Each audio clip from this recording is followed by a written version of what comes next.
What is up, everybody? We are back on the main channel as if you can't get enough of us today.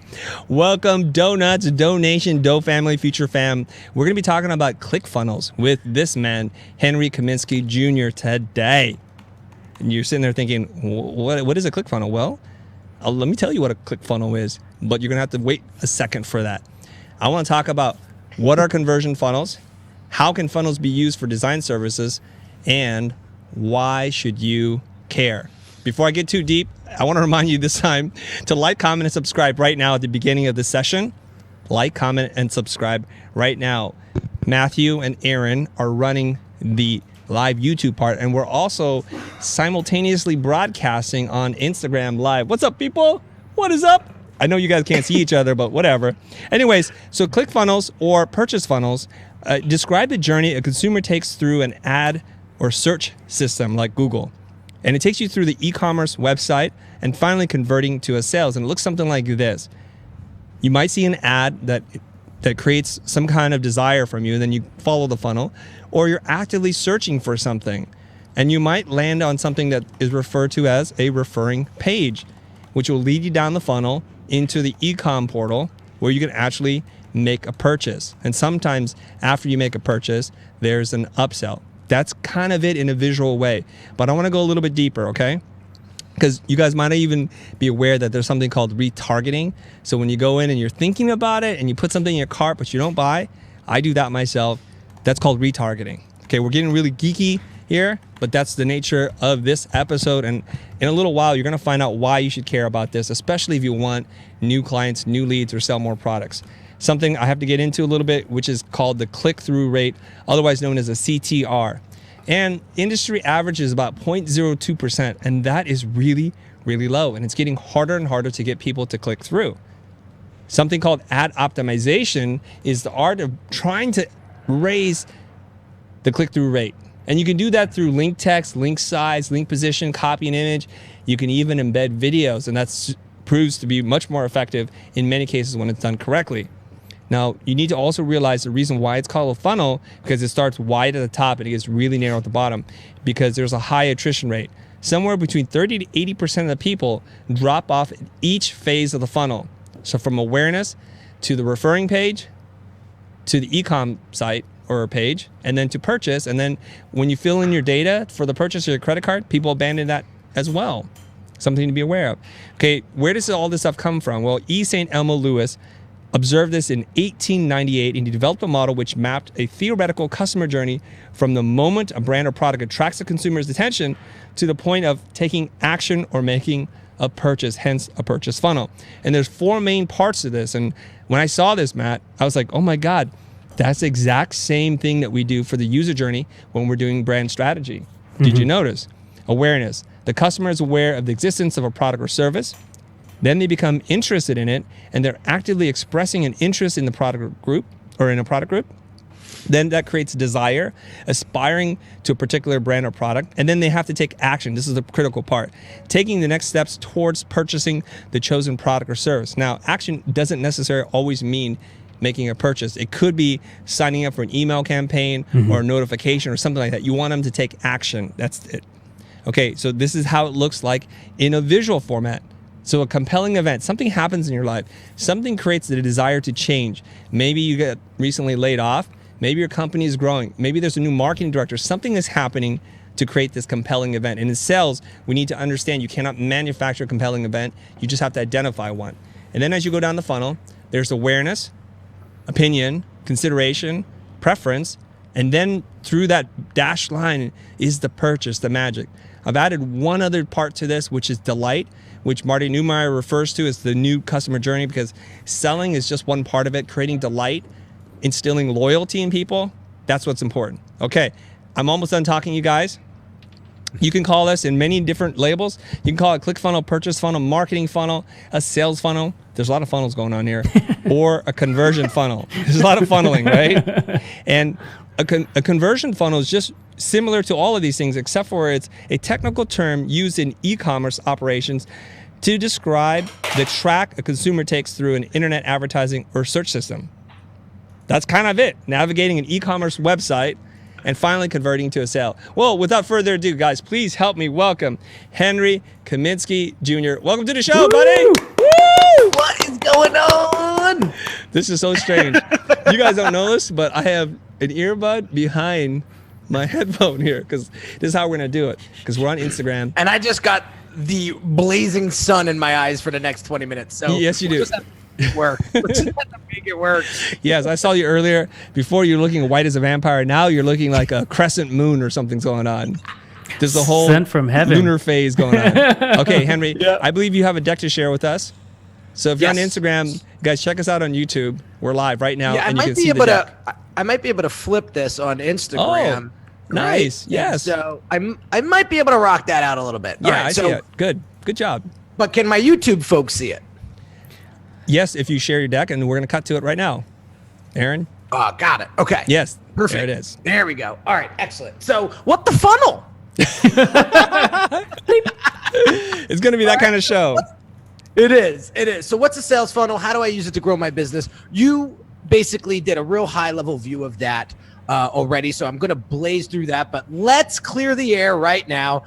Every time I do these types of interviews, we get comments in the comments that I look like this guy. And then I look like this guy.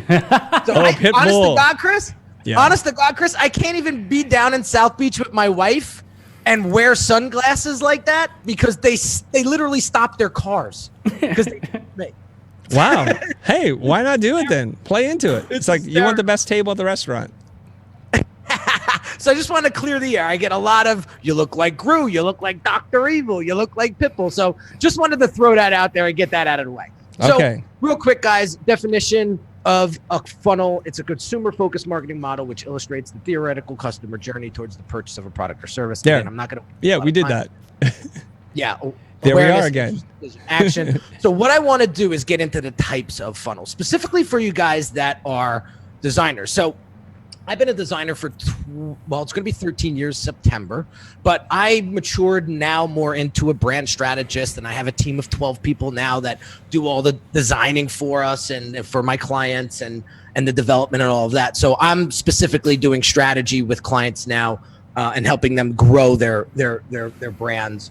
And my team is actually the ones that do a lot of the executing of the designs of the funnels and the build outs and stuff. So I want to go through some of the types of funnels that will work for you guys. So first and foremost, guys, a lead generation funnel is a must. I call it the low-hanging fruit funnel. So let me give you an example of what that looks like. So I'm going to, this is actually the low-hanging fruit funnel that I have for my business. So this is my website. You click on the free training in the navigation. It takes a second here, guys. My apologies. So now what happens is you'll come to a landing page. You'll click on a free video training. You'll opt in, and then boom, you get direct access to a 43-minute video training on how to increase the value of your personal brand, attract high-quality clients, and generate more money with less clients. So now notice, you mentioned that before, Chris. You got to have a killer hook or a killer headline to grab attention because you only got 3 seconds. Right? So that is a low-hanging fruit funnel. So one of the things that I struggled with tremendously when I was growing my practice was Fiverr came out and we became a commodity. And so now what happens, right? I need to level up the value of my service to my marketplace. Otherwise, I'm out of business. And so I needed to get into ClickFunnels. So ClickFunnels, real quick, guys, is a software as a service. You go to clickfunnels.com. They have a free 14-day trial, whatever. And basically, it's a software as a service. So it's a website builder, just like Squarespace, just like those types of like Wix, right? It's very easy to use. But the problem is you still got to have some sort of skill set in design. You got to have right? You have to have that sort of skill set. Otherwise, you're going to open up that software and it's going to be overwhelming. And you're going to say, this is not a good use of my time. I'm out of here. So ClickFunnels is actually a software. I wanted to just preface that. It's a brand name, isn't it?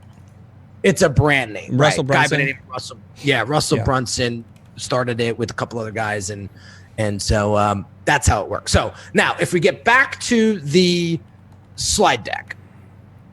All right. So that is the example of a low-hanging fruit lead generation funnel. So for all you guys that are watching, I strongly advise that you have some sort of low-hanging fruit offer to bring people into your world, right? So start to build your email list, because a lot of my business goes down in email. And I email my list probably 3-4 times a week. And people may be like, oh my God, no way. Like, you're going to kill your list. Well, not the way that I email. Like, I'm always telling stories in my emails. I'm linking out to different pieces of content. I'm always providing value with the email. So if you're always providing value, then people will open it. Okay. So it's a misconception that you can't email your list frequently. Okay. Where does that misconception come from, Henery? Well, because people think that you're gonna bleed your list, you're gonna wear them out, right? You're going to. I think it's just it comes to people's head like, oh my God, they're just gonna they're gonna be annoyed with me, and they're gonna leave. They're gonna unsubscribe. And why is that? Because they're putting out bad content. Okay, that's probably why it is. So here's the thing: if you have an allergic reaction to collecting emails and emailing your list, it's probably because you've been spammed before. People will send you useless garbage in your inbox all the time, and it's like so noisy. And eventually what you do is you hit unsubscribe. You get off that list. So you have to think about it. If you're going to interrupt somebody's life with one of your emails, you need to tell a story. You need to give them some kind of value. So you're reacting to not wanting to do an email list and hitting your people mostly because you've been bothered by other people. There's a right way and a wrong way to do it for sure. I get Jonathan Stark's email every single day. Not just once or twice. Every single day I get it. And I'm not annoyed by it. He's clear. He doesn't take up too much time to tell me one key idea. They're not always great, but they're pretty good. And some of them are amazing. So I'm going to keep on his list because I'm getting value out of it. Right. Like, what's the biggest takeaway? And he's super concise. And that's what I love. Like, I could read his email in 2 minutes and be out. Right. Mm-hmm. So yes, you have to provide value. Like, today's email was, hey guys, do you want to see what going live in front of 452,000 subscribers look like? Well, come on the show. I'm going to be on live at the show today. Right. And I sent that out to 9,000 people. And the open rate was pretty damn large because it was, again, showing I was just sending an email like a buddy would send an email to a friend like, hey, I'm going to be on this show later. You want to come watch me? Yeah, I mean, and people enjoy it. Like, I'm not trying to sell them every single email. And I think that's what kills your list if you pound them, with sales. All right. So let me flip Instagram. Sorry, Instagram, because I'm super, super close shot here. But the next type of funnel that I want you to pay attention to is the product or service funnel. And I'm going to give you an example of what a product or service funnel is. So notice how we're starting to go down the funnel now. Now, this is going to cost a bit of money. So here is a example of my digital product section on my website. So here is a series of nurture funnels. And what I mean by nurture funnels, they are a low-hanging fruit offer, again, which is probably anywhere from the range of $20 to $100. It's not unbearable of a purchase. So this particular nurture funnel is my Instagram growth class. So it's $150. It's no big deal. So I send people to that. And again, you get them to buy. Once you get them to buy, now they become a customer and the relationship's changed, right? So again, just like anything else, people want to feel you out. They want to see what type of value you provide to the marketplace before they start to go deep into what it is that you actually offer or your core offer. So now here's another quick example of a client funnel that we just launched not too long ago. So this guy trains dentists on how to grow their practice. This was so what he's doing is he's weeding out the tire kickers by charging $100 for an initial consult call. Okay. And he's basically qualifying his audience, his clients right away. So the folks that actually book this call are super qualified, and the closing ratio is a higher percentage because they're committed.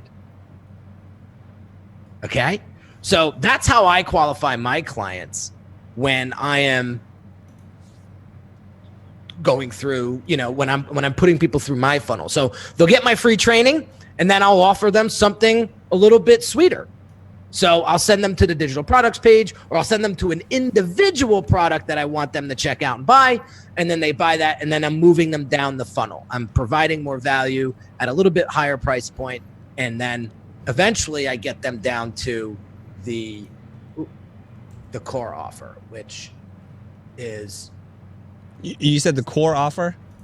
Yeah, so it's the core offer funnel, okay? And this is what I like to call the needle mover funnel, okay? So this example that I'm showing you here, sorry guys, on Instagram.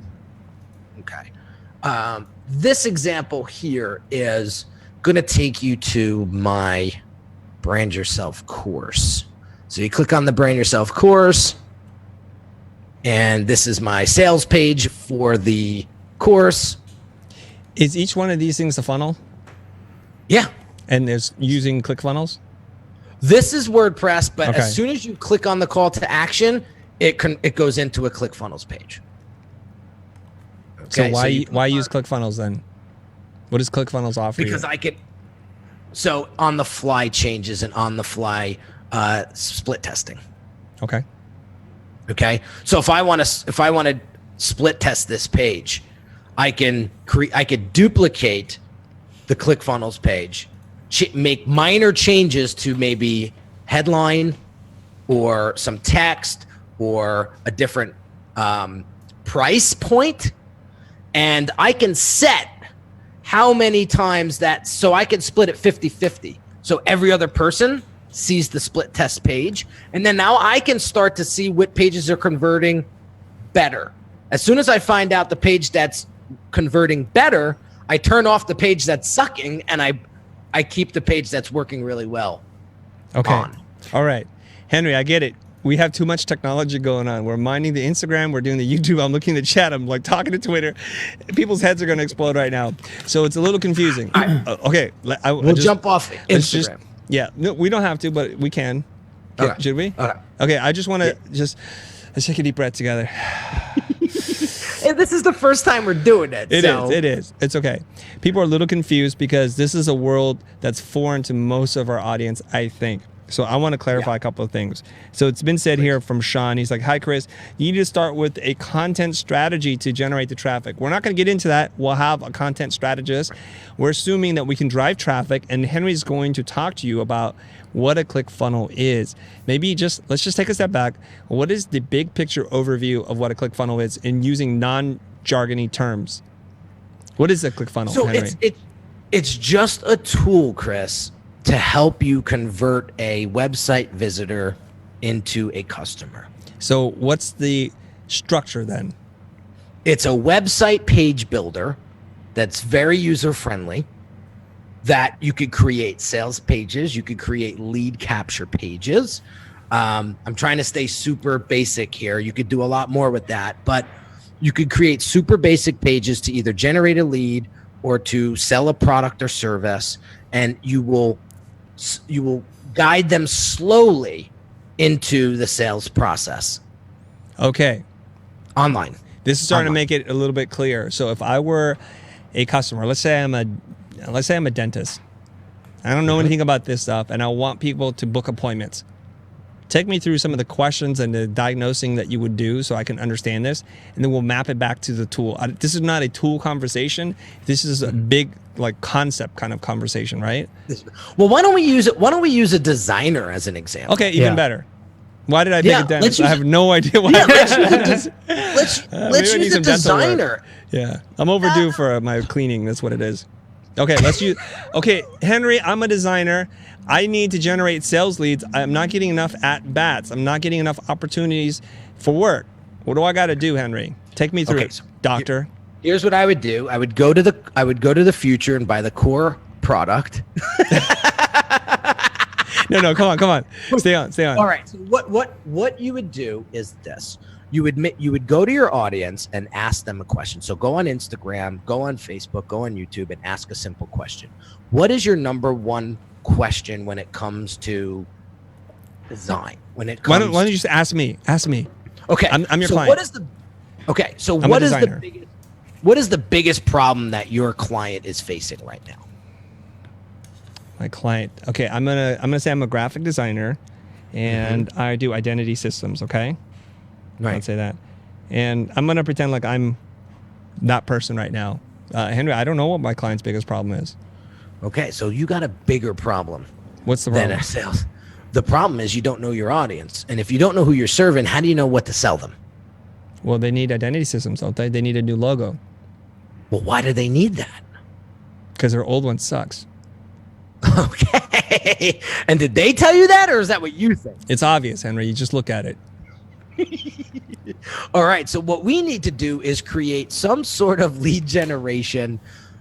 We need to provide some sort of value to help them understand that they have an issue, and if they don't get that issue fixed, so we have to sell the problem here. So we need to create some sort of PDF download, which you're a designer, so you could create a really cool PDF download, just maybe a couple pages that will explain how outdated logos may be costing you millions in opportunity cost. Okay, I like that. I could do that. All right. Right. Okay. So you create that little PDF, and then what you could do is not to get too technical here. Don't get technical. You could create a 2-page lead capture funnel inside of ClickFunnels. The first page will get them to give you their name and email. And on the confirmation page, there'll be a little digital asset link where they'll be able to download that PDF in a split second. Okay. Now you've captured a lead. You've created now a new subscriber on your email list, which now you could email later. And now you could start to nurture that relationship via email. Picking them off. This is really good. Now they're in your Okay, so far, I'm following the story. I get it. And in case this camera is confused why I'm looking over here, because I'm talking to Instagram and vice versa. Okay, guys? All right. So I've created something that I think is valuable. And I've done this before, Henry. I created something that I thought was really valuable, and nobody downloaded it. Nobody wants to give me their email because they're afraid I'm going to spam them. So how do you get somebody beyond that resistance point and get them to actually give you the email address? What do you got to do? Good timing. So maybe Yes. maybe there's no opt-in required. What does that Maybe mean? they just Don't use that kind of language on me. Oh, okay. Opt-in required. Come on, man. Come on. All right, so maybe you don't ask for their email address. Okay. Maybe you just have them come to a landing page. They click a button. On the next page, it gives them the download. But on the download now, you have a link to get more information about you and how you can help them. So you can make a PDF clickable. Yeah. Right? Yes. So maybe you have an email address there, or you have your social media handles there, and now they'll be able to click out and sort of do a little investigative work on you while they're digesting your valuable PDF. Okay.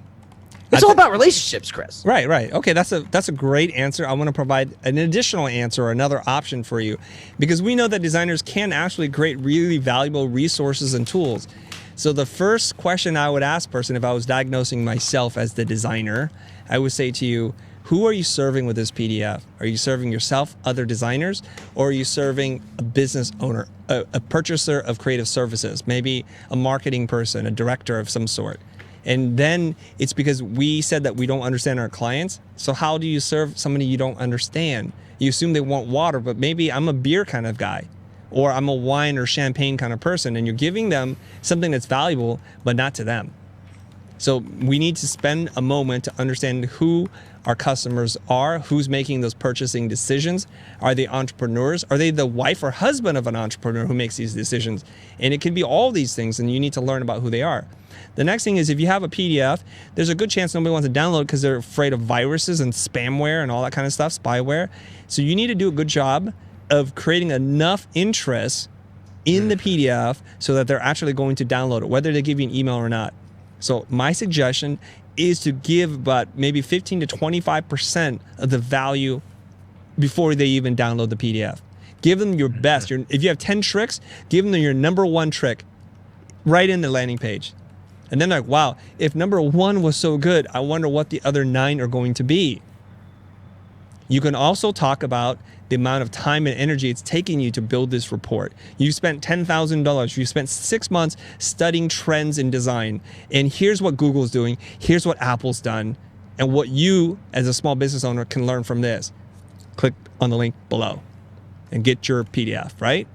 Okay. Everybody understand that right now? Okay, I'm hoping that this has illuminated, at least for our audience, a little bit about how to understand it about funnels, okay? That's it so far. So far, so good. Everybody understand? Matthew, was that a little clearer now? Mostly. You guys both talk very fast. We're just too fast. You guys I know you guys are 10 steps ahead of everybody else, but all it is you're creating something of value that you're exchanging for email so that you can nurture to them later, right? You can email and contact them later. We do that all the time on thefutur.com. Henry does it on his website, and pretty much every other retail site that you visit will do this. They'll ask for your email in exchange for something free. Yeah. Sometimes it's a discount. Sometimes it's a little coupon. There's so many versions of this. Matthew, you're so right. Thank you for reminding me of this, because I actually actively join a lot of email lists. And in the retail space, for Nike, for Tumi, who else do I sign up for? Patagonia, brands that I like. And they notify me when sales are happening. You know, this is it, before it all goes away, take an additional 10% off. And you guys need to realize this, that the online campaigns are different than the campaigns that have in store. Oftentimes, if you go to J.Crew or one of these stores, they'll have a different offer on your phone than they do in store. That's why I'm like, yo, check this out. And the person working behind the counter doesn't even know, because corporate has given me this discount. So if you give somebody something of value and you don't hit their inbox too many times with garbage and you respect their time above all else, then they're going to stay on your list. Okay, let's keep going, Henry. Rock and roll, baby. That was good. Thank you, Matthew. All right. So now what happens? You got their attention, and now you've provided enough value to now nurture them into the next phase. So we call this the value ladder, right? So bottom of the ladder, you give them some low-hanging fruit stuff like this PDF. Now you got to bring them up a step, right? And the next step would be something a little bit more of a higher price point. So maybe it's a digital product, right? Maybe you now have a meatier digital product that you could sell for 20, 30, 40, 50 bucks. Okay. Okay. Maybe you have a course. Maybe you have a course that you could sell for 300 bucks, 400 bucks, something like that. So you're moving them up the ladder, right? Same thing. You nurture them, and then you direct them or call them to a sales page that will then sell that next step, and then they come through that funnel. So they purchase that product and they consume that value. And now here's where you want to take them to the core offer. The core offer is, like I said, the needle mover funnel. So it's your high ticket, it's your most expensive product or service that you sell. That's ultimately where you want to take them, because that's where you're going to make the most profits, and that's where they're going to get the most value out of what it is that you do. Okay. I'm processing. I'm taking notes too. Okay. So you start with a low-hanging fruit offer, which is free or near free. Right. It could be a PDF on what your brand is going to cost you, hundreds of millions of dollars. Then you have a middle step, and the middle step is still a relatively low price thing. And for an identity designer like myself, this could be, maybe it's like a brand audit that you're not going to provide them a solution yet, but you're actually going to review their current brand. Is that okay? Yep, you're going. For like $100, 50 to 100 bucks, I'm going to review your current logo and identity system. I'm going to do a 7-point analytics on your social media, whatever it is that you want to do. And then they become more and more engaged, like, wow, so you're establishing credibility and that you're an expert and that it's not scammy at all. And then your next thing could be, okay, let's just say for the conversation, because it's related to one of my other videos, let's say that your highest core offering is an $18,000 logo and identity standards package. Boom, there it is. So you're scaffolding, you're building up to this point in which trust is being developed, and they're getting to kind of test the system a little bit, and they're like, wow, this has been fantastic. I'm ready to now purchase at the highest price point that you offer. The core offer, $18,000. Is that okay? Right. That's perfect. So that you can see that little thing behind me. It looks like a record with it's the plaque on the wall there. So I'm going to share with you what that is. So that is the 2 Comma Club award that ClickFunnels gives to folks like us who actually generate over $1 million with one single sales funnel. So I'm going to walk you through my process that helped me get to over. I actually, with one funnel, I actually made $1.4 million with this one funnel. For who? For yourself or for somebody else? For myself. Oh, wow. For myself. Okay. Wow. Yeah. So what happened was,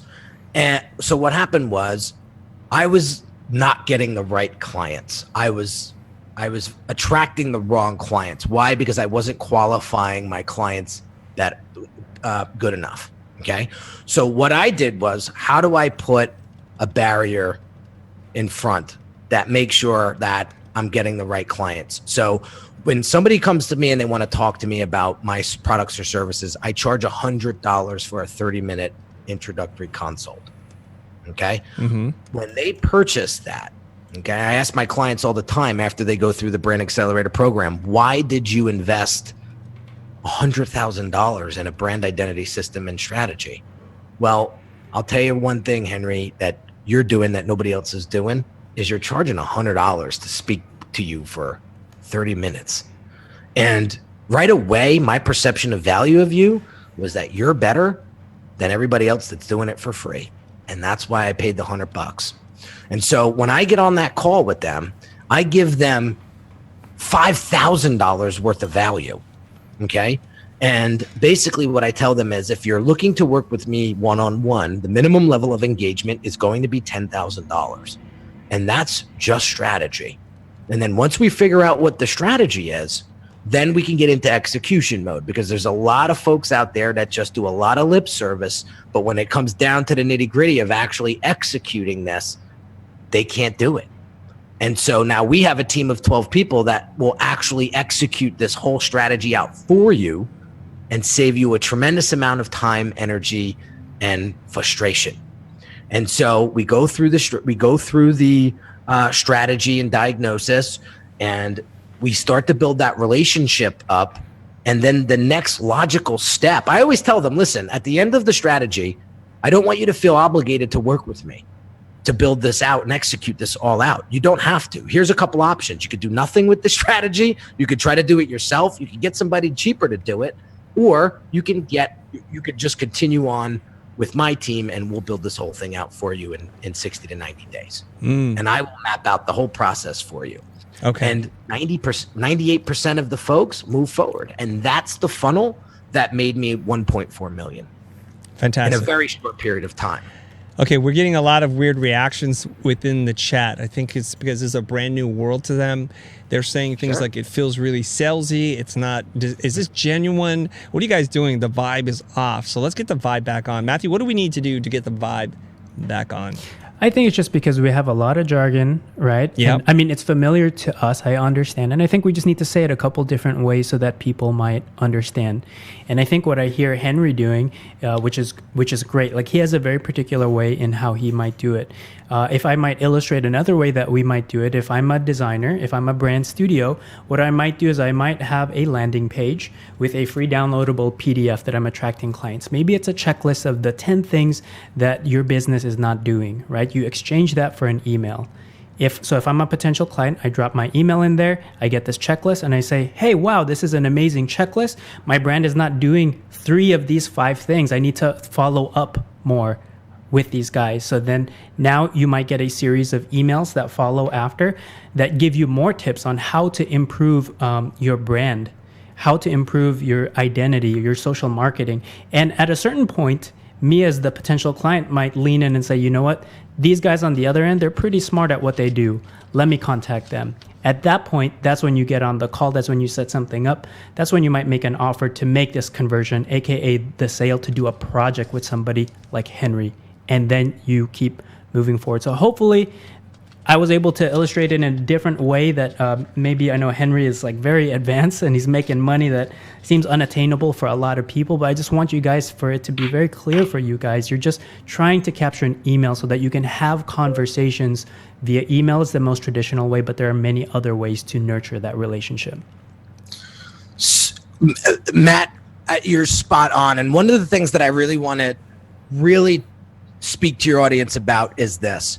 It's about relationship, right? If you try to make out and get into bed with the people on the first date, yes, you're going to come off extremely spammy, extremely salesy, and you're going to be a turnoff. Right. Now, there's one thing that I'm doing that I don't see a lot of other designers doing other than Chris, quite frankly, and maybe a handful of your audience. And getting out on social media every single day, getting out from behind the damn computer and just creating that relationship online. I do an IGTV every single day. I produce 3 videos a week on YouTube.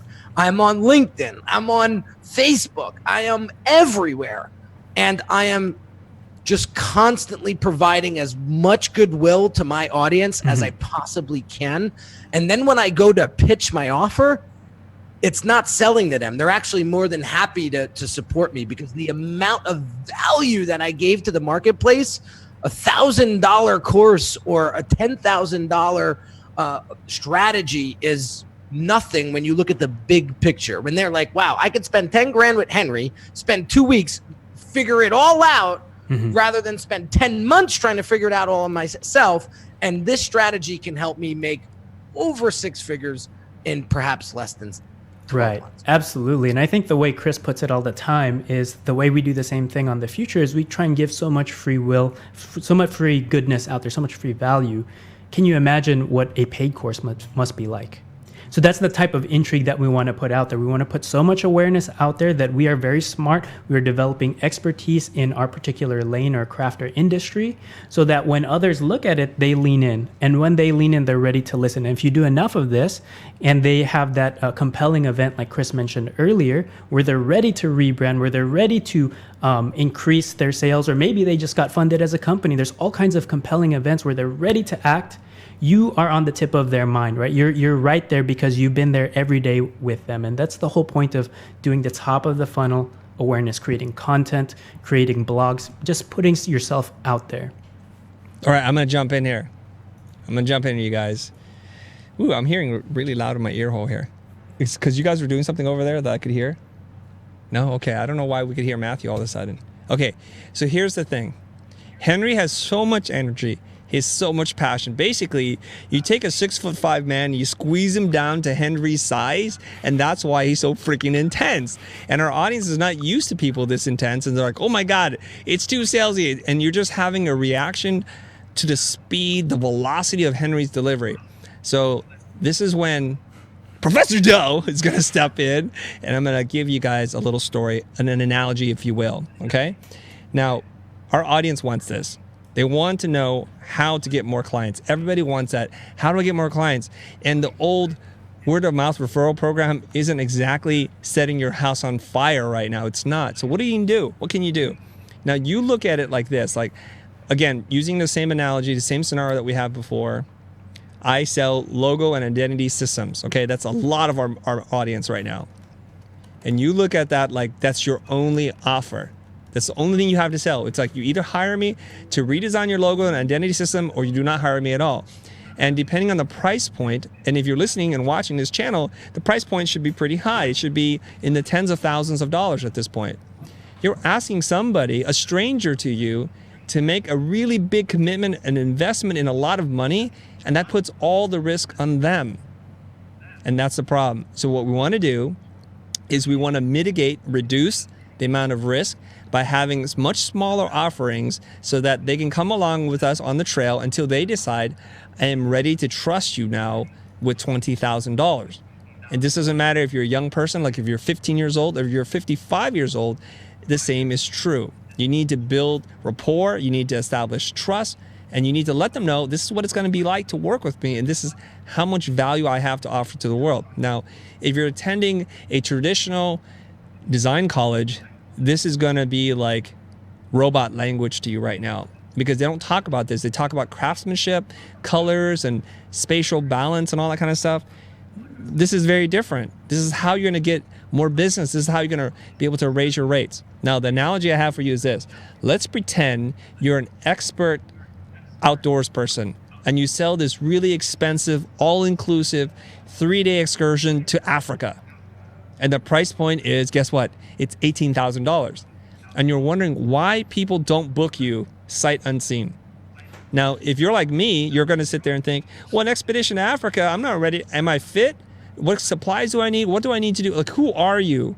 Right? So this is where you build a landing page, and you can call it whatever you want. It's just a lot of story, social proof, details about what it is that you're going to get. And what you want to do is you want to ease that first step. So you might say, download a free PDF guide on how to survive in Africa using only 3 tools. Maybe that's what it is.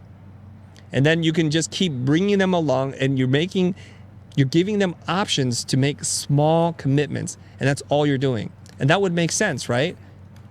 Small commitments, and then therefore at some point they'll be ready to make, maybe there's like a physical fitness evaluation that you do, and you pay for that as well.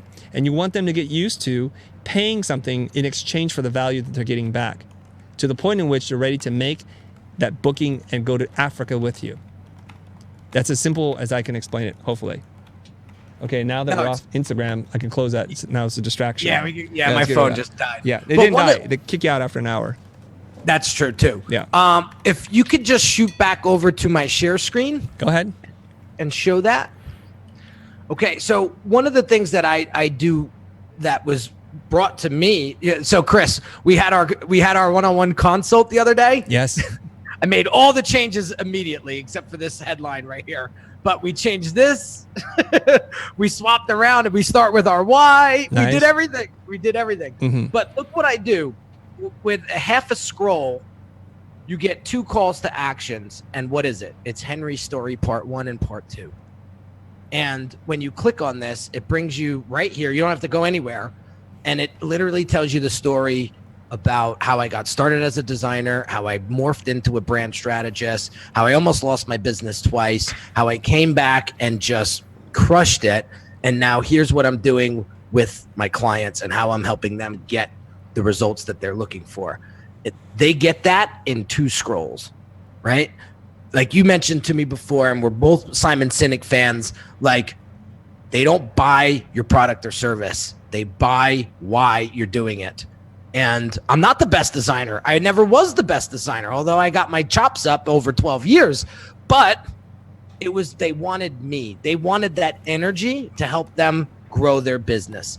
And that's basically my story in a nutshell. So point is, how are you differentiating yourself from the other designers or identity masters out there? You are the X factor. You, the personal brand of Tom Smith or Sarah Jones. That's how you differentiate yourself in the marketplace. And so before you can help people really build out their systems, you got to build out your system first. And what I'm talking about is your internal system. You want to develop yourself first, and then you can develop other people, then really develop your business. And not to get all Tony Robbins or personal development on you, but that's one thing that really helped me get out of a huge jam last year when my business wasn't doing too well. Was I went all in. Well, first I invested in education. I invested in coaching, and that's number 1. Number 2 was I invested in a lot of personal development, and I started to change my philosophy on how I live my life and how I run my business.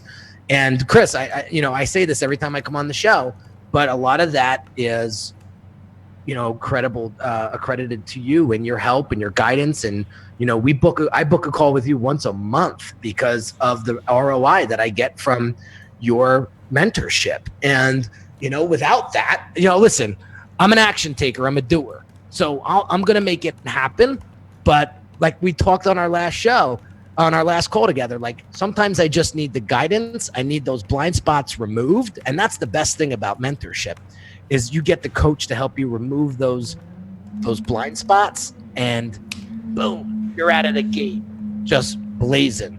And that's something that I just want to share with the audience, because it comes down to relationships. It comes down to working on yourself. When you become a better person, you're going to become a better business person, and you're going to become a better designer, and you're going to provide more value to your audience, because you get paid for your value. You don't get paid for your time. You don't get paid for your skill. You get paid for the value that you bring to the marketplace.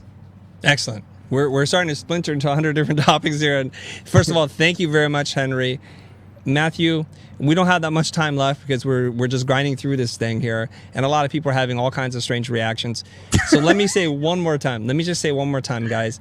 ClickFunnels is a brand. Just forget about that. And at the very beginning, if you were here at the very beginning, you looked at my deck, I talked about it. It's a funnel. It's a sales funnel, and it's just about when somebody thinks about hiring you to the point in which they actually do hire you or buy your product or service, and to understand that journey and how you can nurture that along the way. And that's really all we're talking about. There is a reference to ClickFunnels because we're both believers in what Russell Brunson teaches in his books and his ideas of designing a funnel that will lead to a sales for you. Now, just like many people, there's an allergic reaction to this idea of sales funnel because it feels really cheesy, sleazy, and scammy. And that's mostly because you've been down funnels designed by other people who may or may not want to cheat you out of your money. I can't speak about any one of these because I just don't know. That's right. Right? But if you just think about it, instead of asking somebody to buy the whole combo meal, you just break up that combo meal into like little pieces until they feel comfortable enough that they like what you do and that it's valuable to them. That's all we're talking about. That's it. Matthew, any questions or comments from the audience? I mean, there are little questions in here. There's some specifics. I think since you were last talking, Henery, about your story on your landing page here, somebody earlier, Wayne's had, I think his name is Wayne's, he brought up a question, how important are testimonials? Maybe can we talk about validation and social proof? So if somebody does land on one of these pages, what are a couple of tips or ways that we might speak to a potential client so that we might capture their email? Okay, so that's a great point. If you want to just cut back to my website again, I'm on my homepage, and if you scroll down just a little bit, I have 7 success stories. And one of the first one that pops up is Russell Brunson. I worked with Russell Brunson for 2.5 years, building out the brand of ClickFunnels, helping him with some personal projects. And when people come to me and pay me top dollar to build these funnels, when they see me associated with him, right away they're like, "Whoa, this dude's legit. I don't even know if I could afford him. Look at who is embracing him and acknowledging him and who's a brand ambassador for him. Holy shit! Excuse my language. It's Russell Brunson himself." So that's very, very important. Social proof is everything. I have a huge sort of exit strategy that I play with all my clients. So for example, when we get done with a project, I take them through an exit strategy, which basically helps me capture a testimonial on Google review, on Google Business. So I'll take that Google review and have my team embed it somewhere throughout my website. So you'll see I'm spreading out testimonials all over my website. See, social proof is everything, because when they see that you're getting results for other people and other people are saying, "Wow, Henery really helped me," or "Wow, David or Christina really helped me get to where I wanted to be," it cuts down on that skepticism. It buries that, "Oh, well, I don't know if I can trust this person." So, my goal for 2019 is to get over 100 reviews on Google, and then take those reviews and then market those reviews on other platforms like Instagram. So I'll take a snapshot of a Google review with my phone and I'll put it in my Instagram story, and I'll tag them. I'll tag the person that gave me the review and thank them publicly for the review. And then the next Instagram story would say something along the lines of, "Hey, if you're interested in getting help with your brand identity, or you want to take your business to the next level, blah, blah, blah, blah, whatever, swipe up and book a consult with me." And so I'm marketing with my audience. I'm not marketing at them. And that's a big thing that I got from Seth Godin. And so that's how you market and leverage testimony and social proof. Okay, that's great. So it sounds like you have a really good strategy where after you work with a client, you're able to get some nice little sound bites, nice little tidbits that will help reinforce the value you've brought to them. And I wanted to give another example. I've seen this with other service companies where they provide a very unique, specialized service. So what they'll do is they'll create a case study, but the case study is a PDF that is behind an email list. So usually they'll have some kind of landing page that shows all the work that they've done for a particular client. And they will, at the bottom, they will say, if you want a full case study, you go in depth to see our process and learn more about how else we've helped them. Drop your email here and we will send you a PDF. So for those of you guys who are offering design or branding services, you may consider that. If you guys are already making case studies, you might put most of it up there, but you might go even in more depth in terms of the challenges, some of the successes and results that you have accomplished with a client. So this is just a way to help reinforce your expertise by hearing it from a third party or by seeing the success with another client. Now, you mentioned case studies, Matthew. If you want to just cut back real quick, I'm going to show you something. So I have a case studies page on my site where we're going to create a home page for my case studies so you can pick which case study you want to look at. Right now, it just goes to the latest one. But this is a dedicated page to each of our clients. So this one is the one this is a brand that we recently just launched. So we showcase him. We identify his pain point. We do a video with the client discussing, I can't do it right now, discussing the whole process, right, together. And then we showcase the solution. And then we also showcase the results that we got for the client. And then you could scroll through other case studies here. And so when people come here, they're like, wow. Look at that. He dedicates an entire page to his clients. Like, what? Like, those are the things, you know, those are the things. And like, look at the slug on the email. Look at the slug on the URL. It has the person's name in it. So when somebody Googles his name, perhaps this URL is going to pop up and now somebody's got his whole backstory. Right. That's actually pretty smart. So you're piggybacking off of the names, all the different brands, people you've worked with, so that you might just have more content out there so that you rank up in Google or wherever else you might be marketing. So there was a question, what if you're just starting, you don't have testimonials yet? From UiiUI. Yeah, UiiUI, there we go. How might you help reinforce that you can bring value to somebody else? So when I first started, I worked for free for 9-10 months, and I went out and I just worked my ass off for people, and I would just design things for them and send it to them. They didn't even ask for it. and that's how I landed my first it was a cover band. It was one of the biggest cover bands in New Jersey, the Benjamins, and they had a manager at the time, and I was trying to drum up some business. And so I sent the manager some flyer design, like the flyers that you stick on cars. Yeah. I sent him like a half a dozen flyer designs. And I said, this might be of interest to you, but you know, I'm a new designer and I'm looking to get some work. So it wasn't an hour until I got a phone call from the manager saying, we got work for you, buddy. When do you want to start? And that was my first big client. And then we didn't talk about this, but Bon Jovi is a client of mine. Well, was a client of mine. I did 2 world tours with him and did all of his marketing collateral.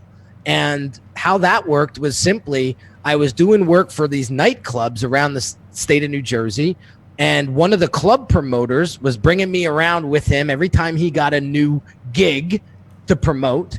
And one of the gigs was Bon Jovi's brother's restaurant. And basically I came in there and I did amazing work. And he said, you know, my brother was here not too long ago and he saw some of your stuff. And he said, we're going on tour soon. How about we have Henry do some stuff for us?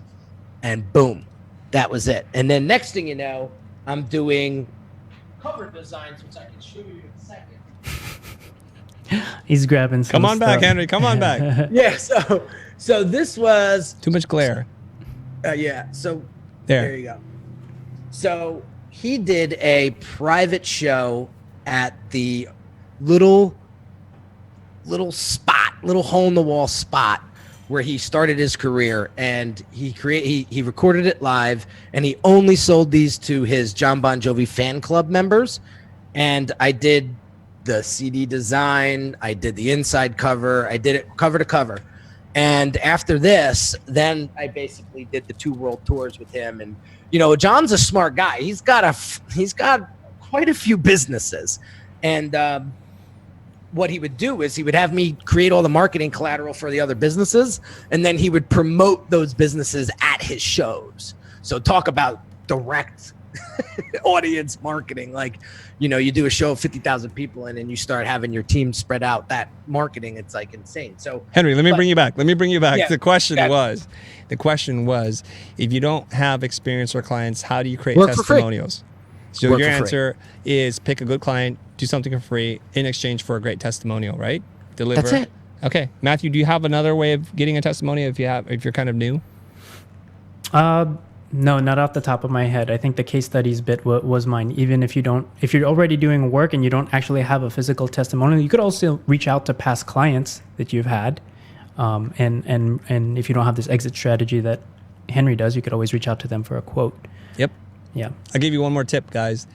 If you have a client, and most of us have worked with somebody, it could be for a teacher. If you don't have a client, maybe a teacher can write you a glowing recommendation. Writing recommendations takes a long time, and I don't think it's because people don't care about you. It's that they want to write such a good recommendation for you that they just don't start. So oftentimes what you can do is, while the project is still fresh, maybe before you even deliver, moments before, you can just write it for them. It's like, I would really appreciate a recommendation from you, and I've taken the time to write something as a bare bones structure. Would you mind just like adding your own flair to it, or saying it's okay to use it the way it is?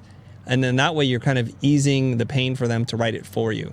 So you want to give specific details. You don't want to be overly self-congratulatory, like, oh my God, Henry's the most amazing human being on earth. I would pay him $10 million. Maybe that's the review, but unless they wrote that, it's going to sound super inauthentic and artificial. Mm-hmm. There was a question that did come up, actually was it part of the chat, where people said, you know what, I go to the Futur landing pages and they don't feel scammy. Because I think that's the allergic reaction that a lot of people have. So what is the Futur doing in terms of these types of funnels in order to sell you something? So I'm happy to answer that. But I think the first part is the goodwill, right? Like Chris said, 99% of the stuff we do is free.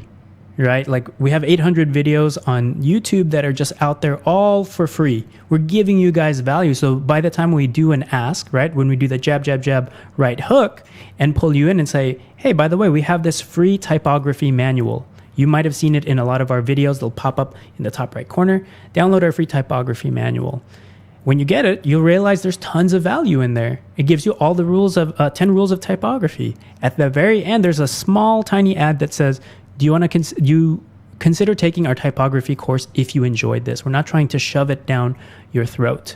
So right now, that's the limit of where our kind of email funnel stops. But what happens is, because you've exchanged your email, you get put onto our newsletter. And in our newsletter, on the back end of our email client, you get tagged. This person downloaded something about design fundamentals, so that we know in the future, if we have emails that are possibly selling our courses or pushing out content around design fundamentals or typography, only you're going to get that thing. So we know how to talk to you. So these are ways that on the Futur side, we are trying to nurture your relationship by first putting out goodwill, free content out there. You download something in exchange for something of higher value, and then we try our best on the back end to give you valuable content in your inbox. And then that's it. That's how we do it at the Futur. Just to piggyback on that, I think looking at it big picture, understanding that everything is connected to everything else. Like everything matters, right? So the goodwill that you give at the top of the funnel is going to pay you dividends once that person feels confident enough or is ready to take the next step. You know, I definitely don't want anybody watching to get the notion of like, I'm jamming these things down people's throats and like forcing them to buy, because that doesn't work either. But it's all part of exactly what you just said. It's all part of the funnel. So the more goodwill you give up top, it's going to pay you off down below once they come down the bottom and when they're ready to buy. And those soft, gentle nudges that you guys do is the key. And that's the name of the game. But everything's interconnected to everything else. So if you're not providing great goodwill up top, Don't expect for the big payoffs at the bottom. Right. Perfect. Now, on a future episode, we'll talk about how to create that goodwill, and we'll get deep into that. But our time is upon us. Henery Kaminsky, I want to thank you for coming on the show. I got to wrap it up because we have another show to do at 3 p.m. Pacific Standard Time, and we're going to be talking to Maggie, otherwise known as Little Patterns. But before we go and before we say goodbye, here's how you guys can get in touch with Henery Kaminsky Jr. Unique Designz with a Z.net. Unique Designz with a Z.net. And he's on Instagram at the brand DR, the brand doctor, also on Twitter at the same name, I believe, right, Henery? The brand. Yeah, it's the stupid underscores, but with stupid underscores. I'm sorry. Okay. But you know what? The podcast, the Brand Doctors podcast, is another great place to go get some great value. Yes, Mr. International, Mr. Worldwide, there he is, living large. Okay, here's a quick summary, guys. I don't think we need to summarize the summary, but here we go. I just want to let you guys know that if you think about generating and nurturing a lead, the bigger the engagement, meaning the higher the price item that you're trying to sell, a product or a service, the more you need to break it into smaller bite-sized pieces to build a relationship that's genuine, that is authentic, and that's one of delivering value. In the book, This is Marketing, Seth Godin talks about it. He says marketing is a chance to serve others. Marketing is a chance to serve others. So you need to know who your customers are. Henery adeptly pointed out at the very beginning, who are your customers? What are their pain points? What are their challenges? What kinds of things they're trying to get resolved? And I play dumb because I don't know. And if you don't know, you're serving yourself. And that's no fun. Serve others. Okay? And here are the steps here. The 3 main things that you need to do. Think about a free or nearly free offer. You talked about going for the low-hanging fruit. That's really what it's about. Something that you do really well, that you think is very valuable for your intended target audience. It could be a downloadable PDF. So in the example of what we're talking about, if you're in these design services space and you create logo or identity systems, maybe you do a study or report or something why your brand is costing you millions in lost opportunity. I'm missing a quote there. I'm sorry. Okay. The middle offer is a step up from that, so that when people are willing to part with their cash because now they really enjoy that PDF that they read, and now maybe yours is a brand audit that you do in 30 minutes, very similar to what Henery does. You charge $100 for those 30 minutes. It's your opportunity, again, to help out a prospective customer. And then your core offer, your highest offering, which is in this case an $18,000 logo and identity system, is what you ultimately offer up in case they're interested.